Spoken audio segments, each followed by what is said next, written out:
In our headlines on this Tuesday afternoon, July 25th here in South Korea. North Korea test fires 2 short-range ballistic missiles late Monday and early Tuesday ahead of its Victory Day celebrations, for which the regime has officially invited China to attend.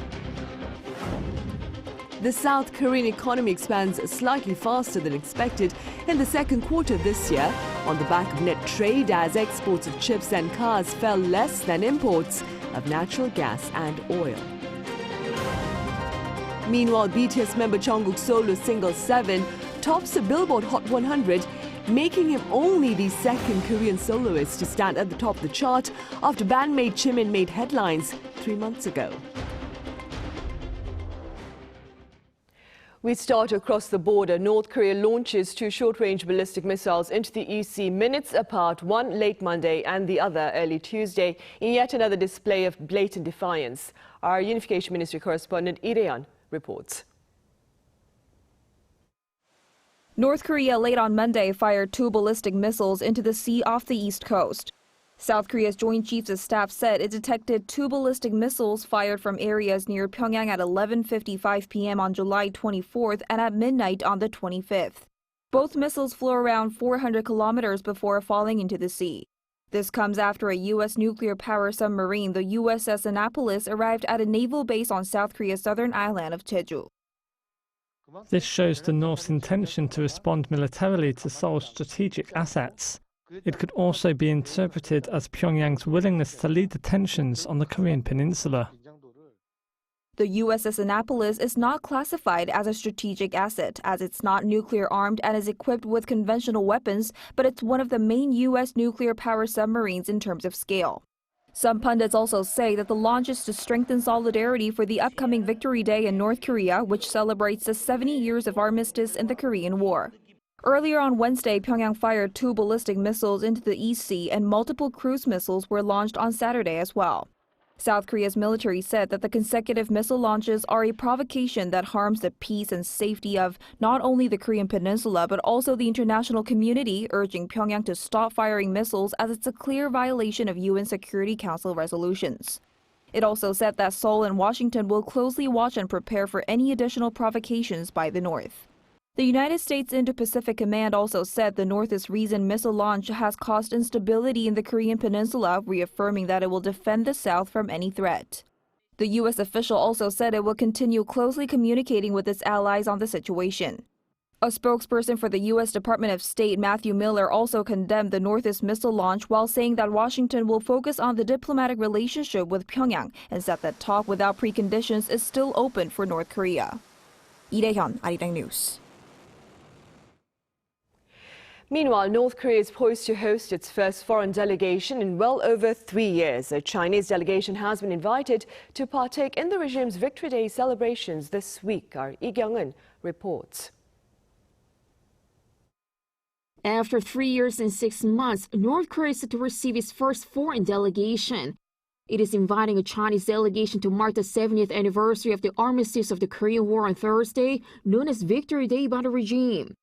According to the North Korean Central News Agency on Monday, the invited Chinese delegation is led by Lee Hong-sung, a member of the Political Bureau of the Central Committee of the Chinese Communist Party. Lee's rank is lower than that of Lee Chan-shu, then Chinese top legislator who visited the regime in 2018 for the 70th anniversary of the foundation of the communist state.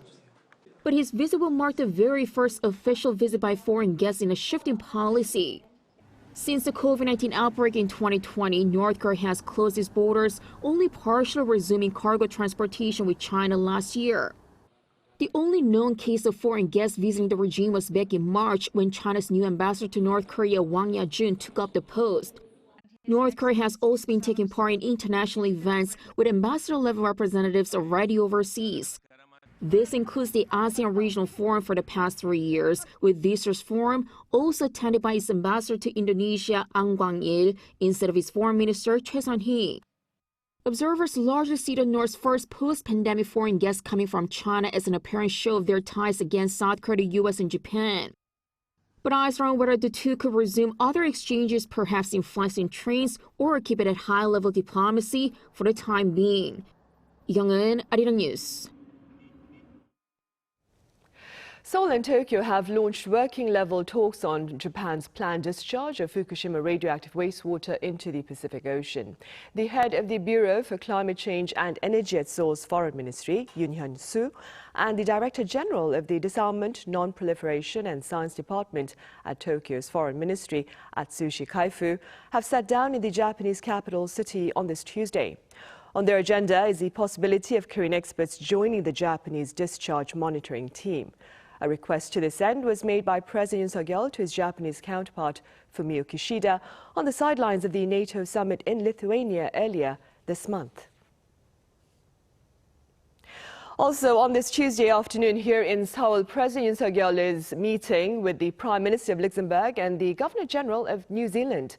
According to the top office, the President is hosting separate talks at the Yongsan Presidential Office with Luxembourg's Prime Minister Xavier Bettel and New Zealand Governor-General Cindy Kiro, who are here to represent the respective countries that participated in the Korean War as part of the UN forces. Officials from some 22 countries have been invited to Seoul to attend a ceremony this week marking the 70th anniversary of the Armistice Agreement that put an end to active combat, which coincides with the UN Forces Participation Day this coming Thursday. And President Yoon Suk-yeol has called for tangible efforts to better protect the rights of faculty members at schools. Now, this comes amid the shocking suicide of a teacher in her classroom last week. Our presidential correspondent Kim Do-yeon reports. President Yoon Suk-yeol has called for measures to protect the nation's teachers and their rights in the classroom as he met with his top secretaries on Monday. This comes as a public elementary school teacher appeared to have taken her own life in her classroom last week after reportedly being under huge stress from her students' parents. The top office says by next month there will be clear guidelines set by the Education Ministry that meets the current education laws and stance of the presidential office in terms of teacher authority when it comes to guiding students. The President instructed the Ministry of Education to promptly prepare specific guidelines to reflect the revisions of the Elementary and Secondary Education Act and its enforcement decree. Strengthening teachers' rights has been a core task for the Yoon administration since its beginning.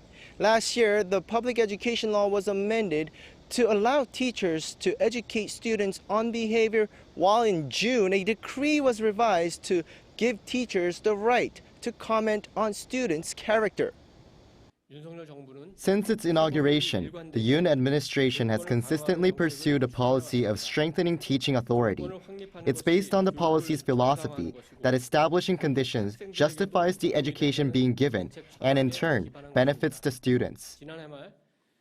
President Yoon also ordered a revision to unreasonable educational ordinances that allow a teacher's authority to be violated.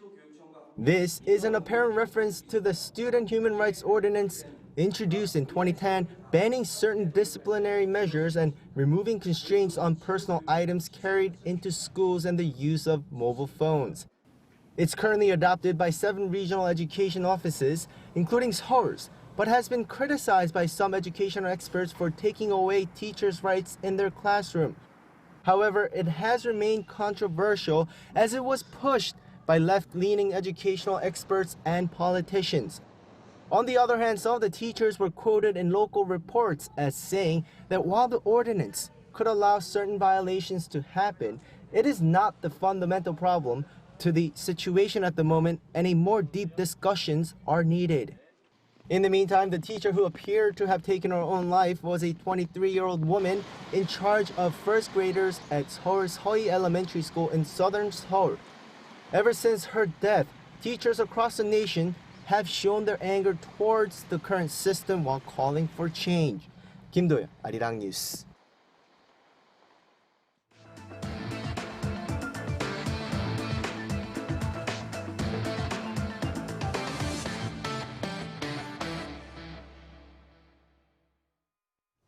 The Korean economy expanded slightly above market expectations in the second quarter, staying on track for recovery after avoiding a technical recession in the first quarter of this year. Our economics correspondent Lee Soo-jin has more on the latest performance. South Korea's economy has grown for the second consecutive quarter.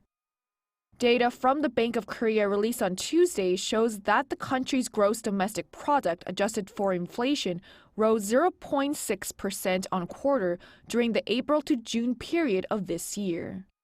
The nation narrowly avoided falling into recession, typically defined as 2 consecutive quarters of economic contraction, in the first quarter by achieving a growth rate of 0.3%.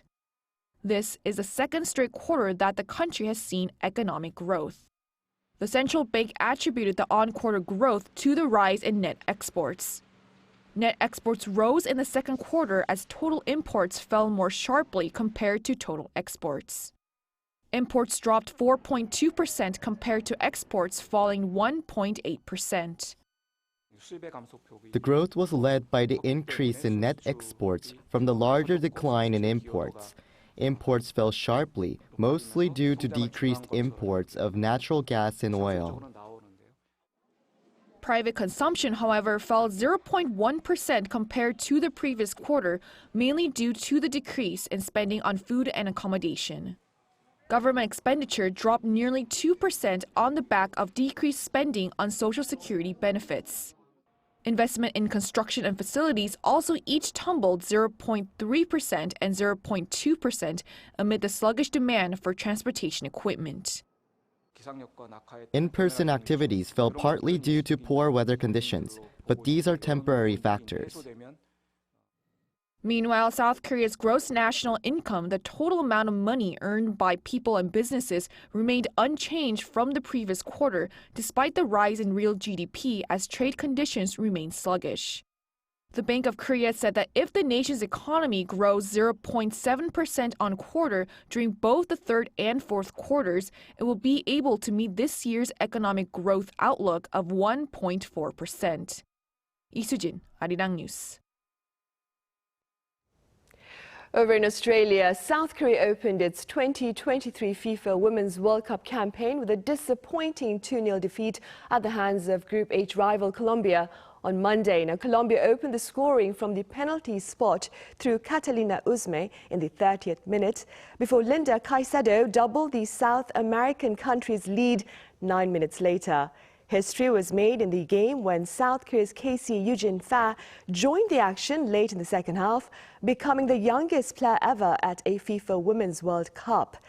Team Korea faces an uphill battle to advance to the round of 16 and will need to regroup ahead of its next game against Morocco Sunday afternoon. And from soccer to swimming in Fukuoka, Japan, now South Korea's Hwang Sun-woo and Ho-joon are heading to the men's 200-meter freestyle final at the World Swimming Championships. Hwang, last year's silver medalist, finished third, while finished sixth out of 16 athletes in Monday's semi-finals. Only the top 8 can advance to the finals. Now, this is the first time that 2 South Korean swimmers will be going head-to-head at an individual World Championship final. The race starts later this Tuesday at 2 minutes past 8 p.m. Korea time. On the K-pop front, BTS member Jungkook's solo single 7 has hit #1 on the Billboard Hot 100. And the feat makes him the second Korean soloist to stand at the top of this chart after bandmate Jimin made headlines 3 months ago. Our Lee Seung-jae has more. Less than 2 weeks since the release of his first official solo single, BTS's Jungkook saw himself and his song 7 at the top of the Billboard Hot 100 singles chart on Monday. According to the Billboard chart released Monday, 7 has sold 153,000 song downloads and CD singles combined, while drawing 21.9 million streams and 6.4 million radio airplay audience impressions. The Billboard Hot 100 chart asked the most popular songs of the week in the U.S. across all genres, including streaming, radio airplay, and sales data. Interestingly, yet not surprisingly, Jungkook becomes just the second South Korean solo artist since his fellow group member Jimin topped the chart in April with his single Like Crazy. As a group, BTS and their songs Dynamite, a remix of Savage Love, Life Goes On, Butter, Permission to Dance, and My Universe all topped the Billboard Hot 100 charts, making the K-pop stars a regular at the top of the list. Jungkook is also the 6th member of the 7-piece group to have debuted as a solo artist. 7 is a pop song featuring American female rapper Latto and entered the British official singles chart at number 3. After its official release on July 14th, it also debuted at number 1 on the iTunes charts in 106 countries, as well as Spotify's daily top song global chart. 이승재, Arirang News. Over in Israel, people have taken to the streets to protest the passing of a government-led controversial bill that limits the Supreme Court's power to veto government decisions. Our Yoon explains. The Israeli government on Monday passed the controversial bill that's triggered some of the biggest protests in the country's history. By the evening of the same day, protests against the bill had spread nationwide as thousands of people blocked roads and clashed with police in Tel Aviv, Jerusalem, and other parts of the country. The so-called reasonableness bill prevents Israel's Supreme Court from overruling government decisions that it considers senseless. It was approved by 64 votes to 0 after the opposition boycotted the final vote. The passing of this law is the first of a broader set of judicial reforms which the government has set out to correct what it describes as a power imbalance.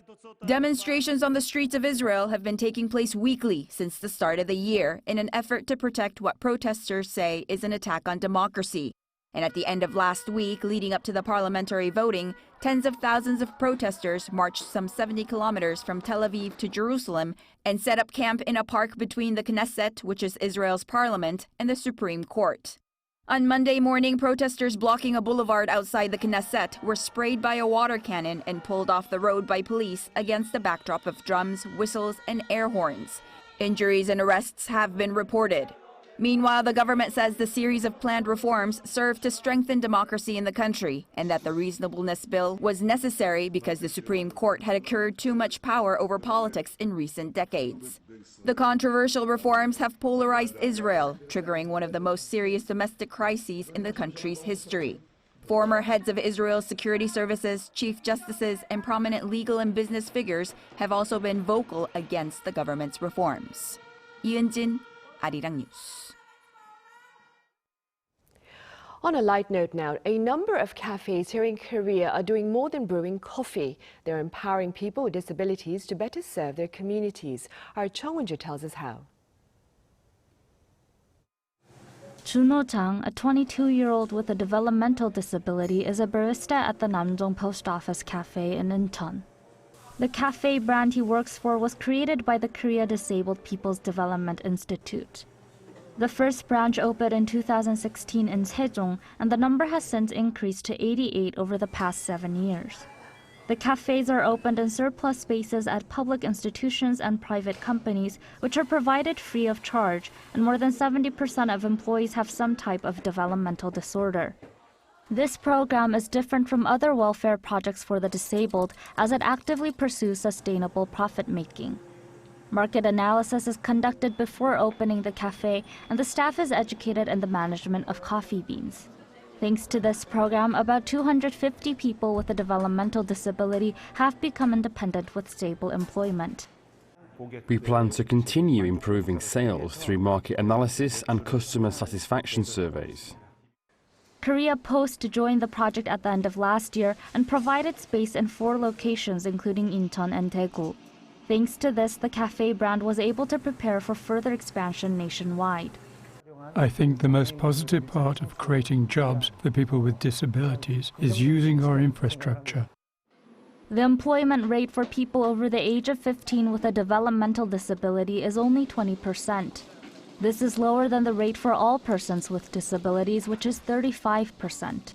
The ultimate goal of the cafe is to provide quality jobs for people with developmental disorders and help them develop the social skills to become independent.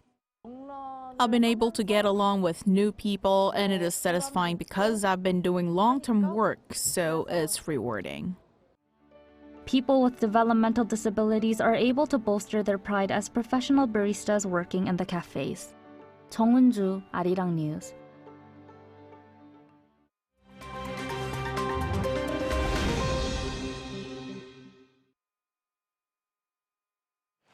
Let's take a look at what's going on in the world now.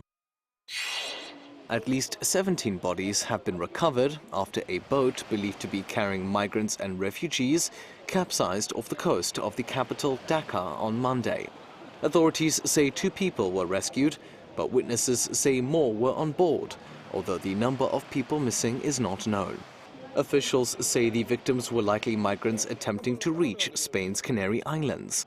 According to aid group Walking Borders, almost 800 people have died or gone missing on the route in the first half of 2023.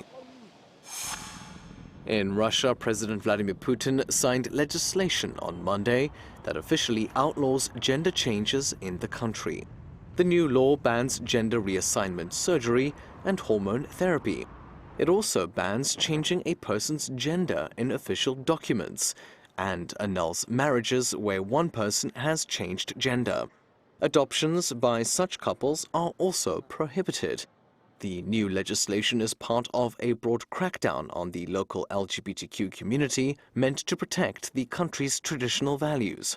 It comes half a year after Russia passed a law banning depictions of gay lifestyles, which the government called gay propaganda. And finally, Team Germany got off to a flying start in the 2023 Women's World Cup on Monday with a dominating 6-0 win against tournament debutants Morocco.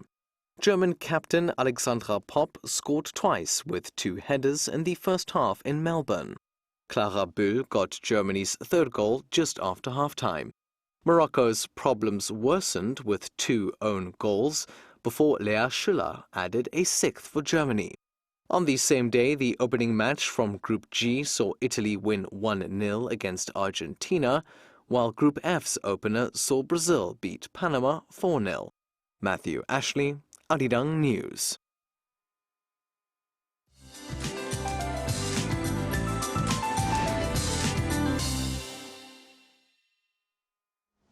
Good afternoon. Heavy monsoon rain dropped 30 to 50 millimeters an hour of downpours in Jeollabuk-do province through this morning.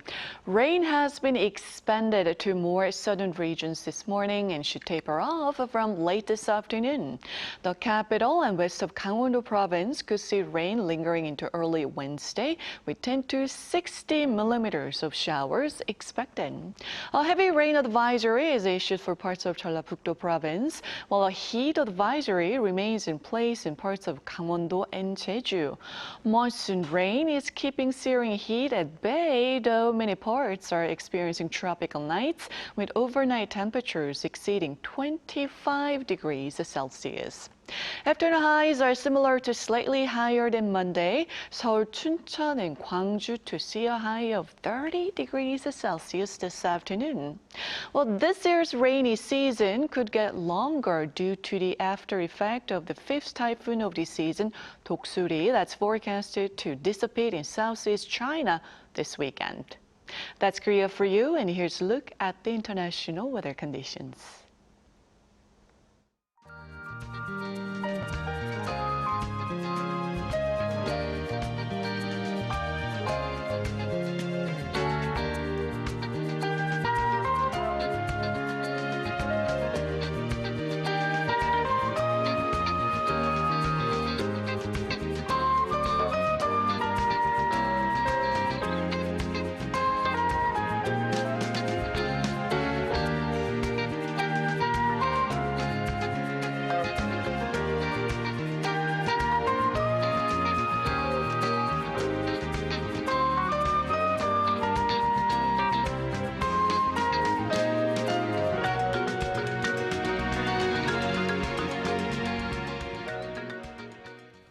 And those are the headlines at this hour. Thank you for watching, and do stay tuned for our panel session coming up right after this break.